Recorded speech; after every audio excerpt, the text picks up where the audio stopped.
Welcome to tea and training for the week. Now I'm cheating a little bit today. I actually don't have tea. I'm drinking water today because I did not drink enough water over the weekend and I'm trying to make up for it today. So welcome to the start of the week. I want to make sure that I am appearing live in the right place before we get started on a little bit of an analysis around what happened last year. Last year was a big year for so many of us. 2019, massive year now that when you really think back on it.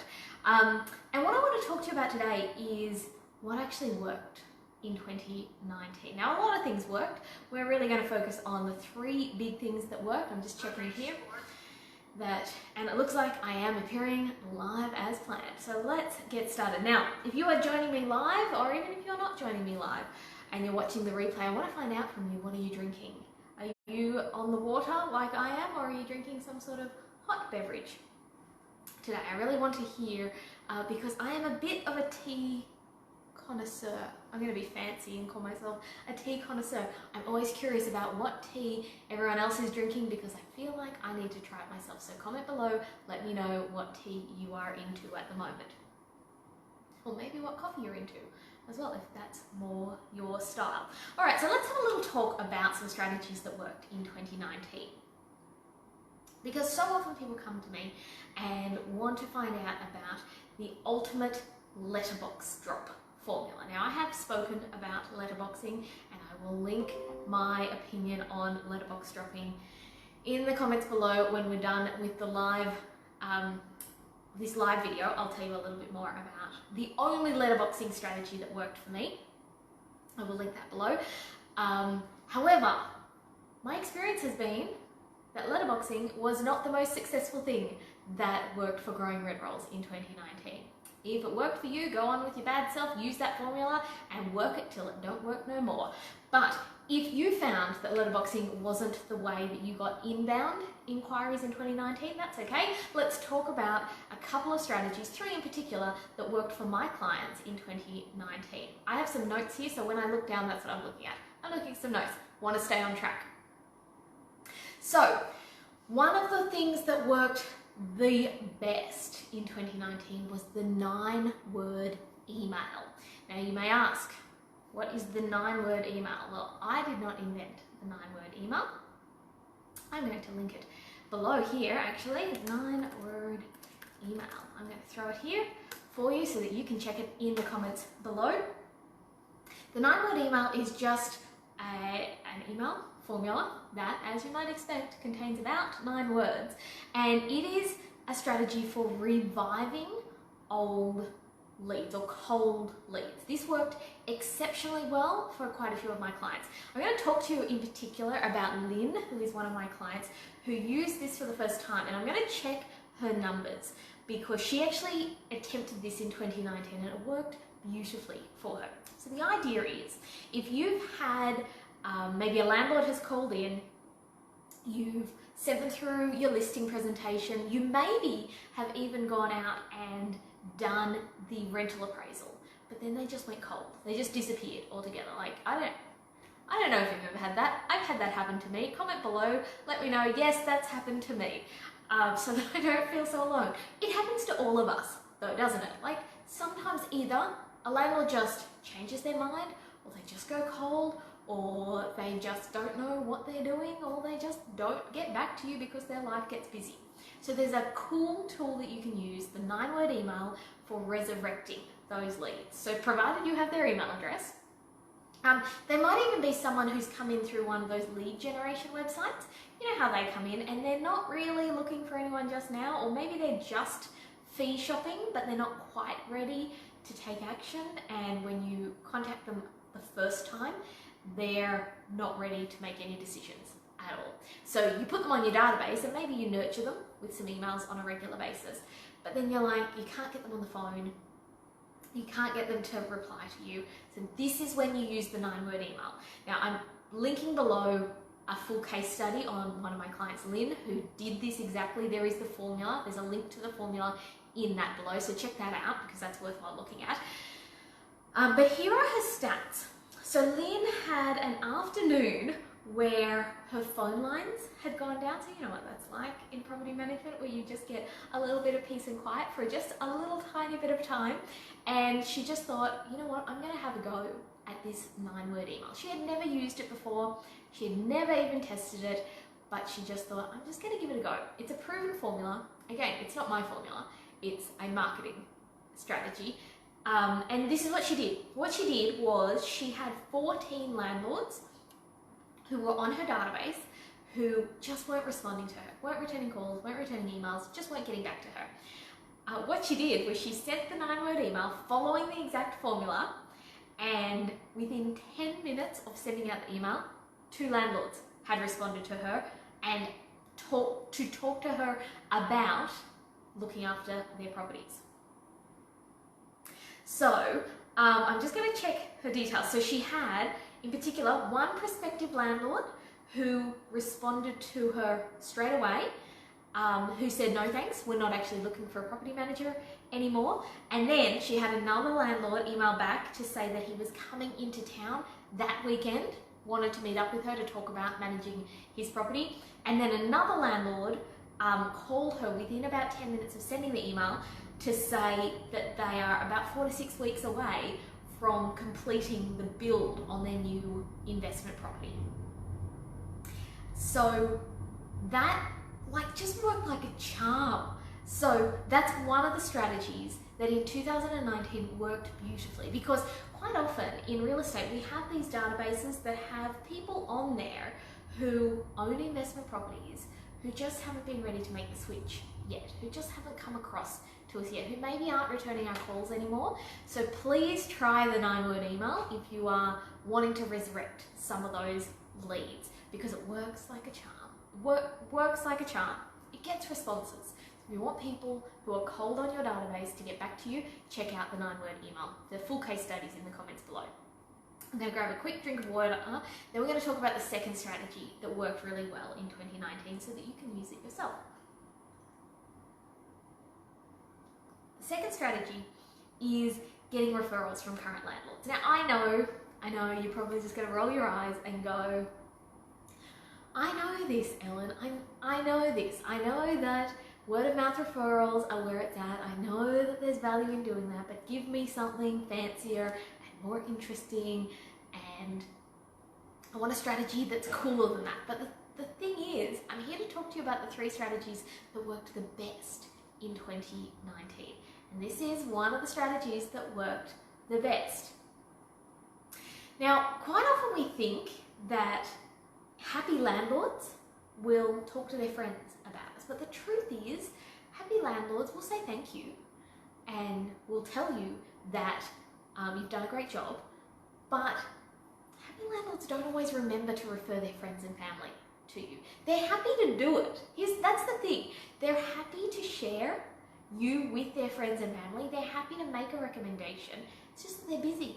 They forget. So that's why you got to ask for it. You got to ask for the referral.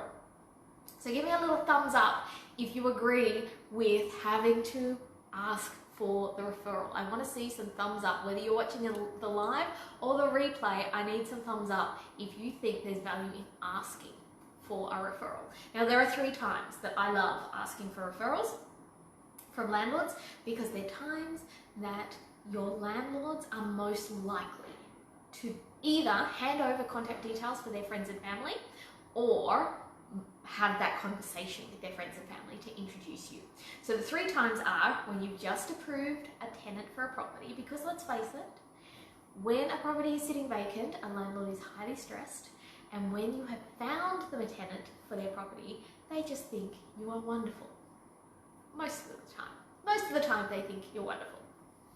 This is a great time. So once you've had the conversation with the landlord and you're like, yep, we've approved the tenant, we're going to offer them the property, landlord's stoked, you're stoked, this is the time to ask for the referral. If at all possible, asking for names and phone numbers is the way to go, because then you can take action. If you just ask for them to pass on your details, sometimes that gets lost in translation, am I right? So if you can actually ask for names and numbers, you're more likely to be able to take action with that. Second time to ask for a referral is when you're making happy calls. Who makes happy calls?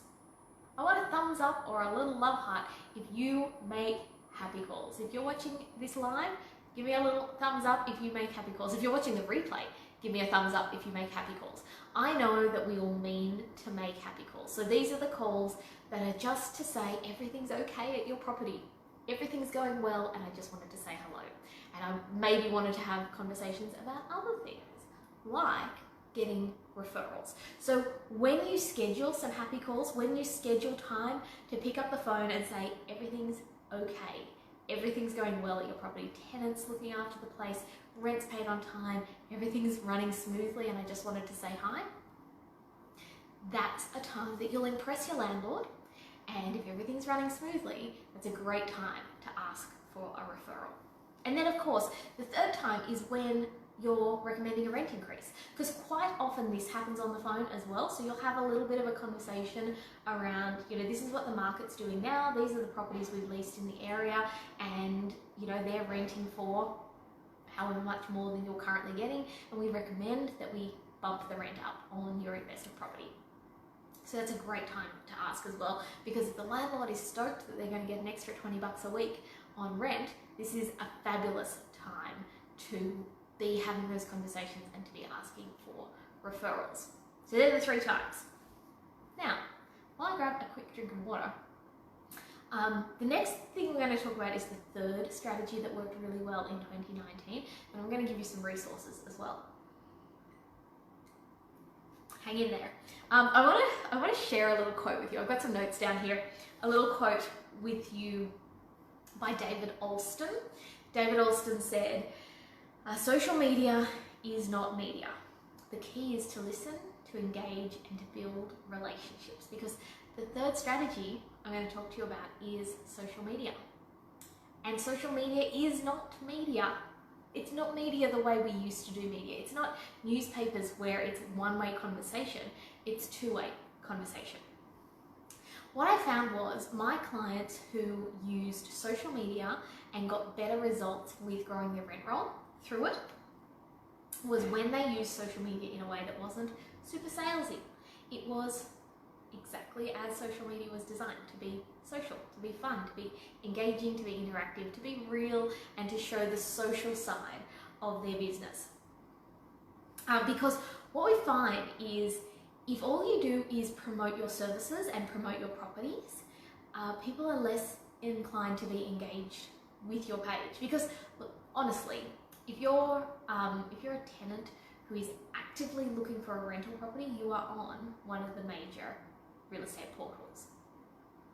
However, if you are surfing Facebook and you see engaging, interesting, behind the scenes social type posts, you're more inclined to interact with that brand.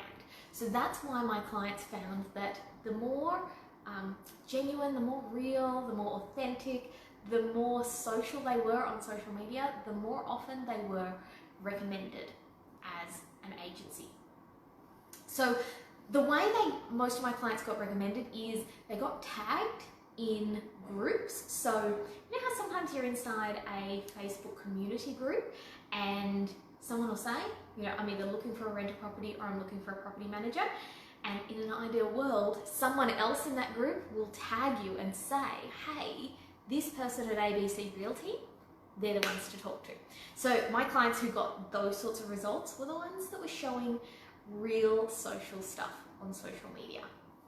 And then of course the other way is where you're getting engagement and you're getting to a stage where people actually want to have a two-way conversation with you. And that can be on Messenger, or sometimes that moves into email, or ideally it ends up being on the phone, because we can have such better connections when we can have a two-way conversation on the phone where you can hear each other. So they're the 3 things that worked the best for my clients in 2019. So focusing on resurrecting cold leads, so the 9-word email, check out the link below. The second one was social media, the second one was not social media, it was client referrals. And then the third one was social media. Now, if you are finding that your social media is not super consistent, If you're finding that you're struggling to come up with ideas on what to post, if you're struggling with that consistency and you just want to have a strong, reliable brand presence on social media, then I want to invite you to come to my 5-day live training on social media. We're doing it here on Facebook. We're going to do it in a private Facebook group. And I'm going to throw a link down below so that you can register for our live training event. So I'm going to throw it in right now so that you can register for it straight away. It's called the Social Summit. We ran it in November last year, had the best time. We've had people with amazing breakthroughs with their social media strategy, and it's really fun as well. So it's 5 days of live training videos every single day for 5 days inside a private Facebook group. You're going to have so many breakthroughs with your social media. You're going to get clear on your brand strategy, and also on how to come up with a whole bunch of posts in a very short space of time. So if you like the idea of being consistent on social media, if you like the idea of knowing what to post, knowing what sort of stuff that your audience actually likes to engage with, and getting to a stage where you're having that two-way conversation on social media, then please register for the Social Summit. It's really fun. 5 days of live training, private Facebook group. So you come to the live training each day. It takes about 10 to 15 minutes. If you can't come, that's okay too. You can watch the replays. You download your worksheet each day, do your little bit of homework. And at the end of the 5 days, you will end up with a library of social posts that you can then go ahead and implement in your business. So if you like the idea of having total breakthrough inside your social media strategy, then register for the Social Summit. I've put the link in the comments below. You can just check that out and come and join us on that. Teal, I've just seen that you're joining us. Thank you so much for being here. So they're the 3 things that worked in 2019. There are a whole bunch of other things that worked as well, but they're the 3 things that had really big impacts on rent roll owners in 2019, and I hope that you get to implement some of them as well. And I hope that you join us inside the Social Summit. We start in just under 2 weeks. Can't wait to get started. Can't wait to see you in there, and it's totally free. Come and join us. 5 days of free training inside a private Facebook group. It's going to be so much fun. I know it's going to be so much fun. We did it last year, and it was so much fun. So I will see you there, and can't wait to see you. All right, bye for now. Have a wonderful Monday. Bye.